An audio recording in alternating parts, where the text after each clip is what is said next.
It caused a storm on social media. The young man and woman embracing on the poster and the choice of sermon subjects did not sit well with everybody, especially as what has been dubbed a progressive church for the youth targeted the posters at teenagers. But Mavuno has no apologies to make, while aware that it has caused some offense, Pastor David Courier says. But we don't apologize. Once again, I'll say we don't apologize for the conversations that we are having. We do believe that they're important conversations for our generation right now.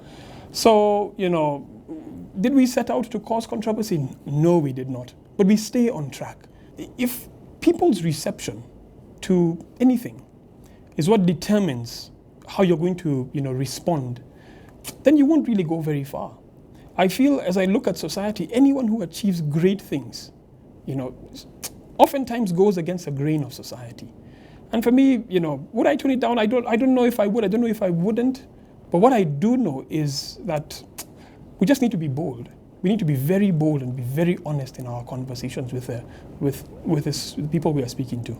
As the church sees it, it's about time matters of sexuality are discussed openly and candidly, especially as research shows that sex among teenagers is prevalent. A friend of mine who called me yesterday and told me about her 14-year-old niece, who was caught watching pornography. And I think we really underestimate where the teens are today.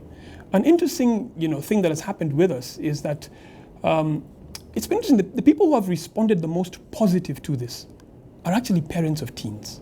And we found that very, very interesting. And the reason for that is because they probably understand better than most people what's at stake here.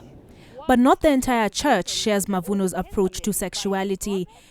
And by the law of Moses, Reverend Mary Massey, a street preacher, believes that promoting what she terms as nudity is not the way to go, and that the church should maintain a conservative approach where matters sex are concerned.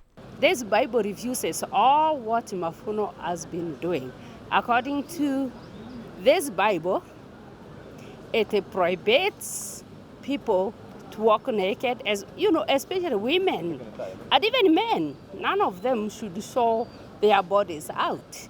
And now when they put it there, saying they are trying to sensitize people so that they can preach it to people that it is bad. You don't show people bad things so that you can teach them it is bad. They already know it. So I thought it was a terrible decision. Whoever put it there, it doesn't portray anything good of the Church of Jesus Christ.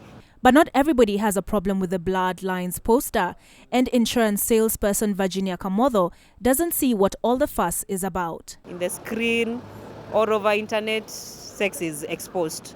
So most of the children, and we don't have time to teach them about sex. Maybe us as parents, we fear.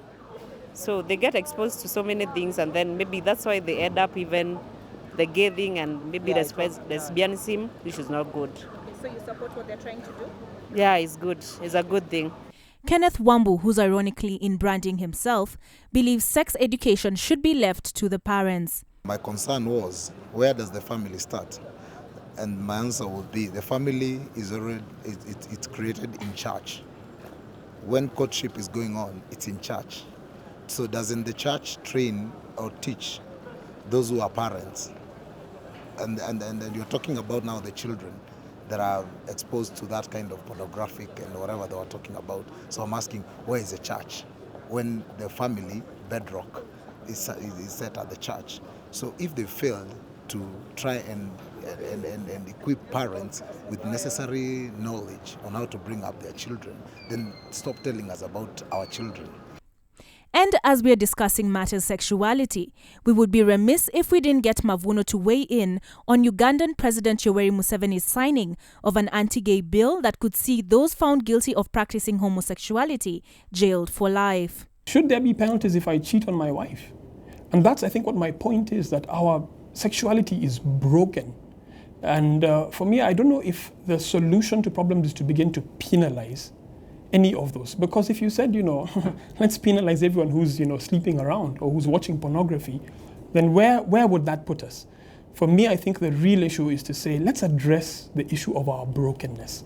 Let's try and figure out, how do we redeem our sexuality and put it back to where God intended it for us to be. That would be my take on the issue.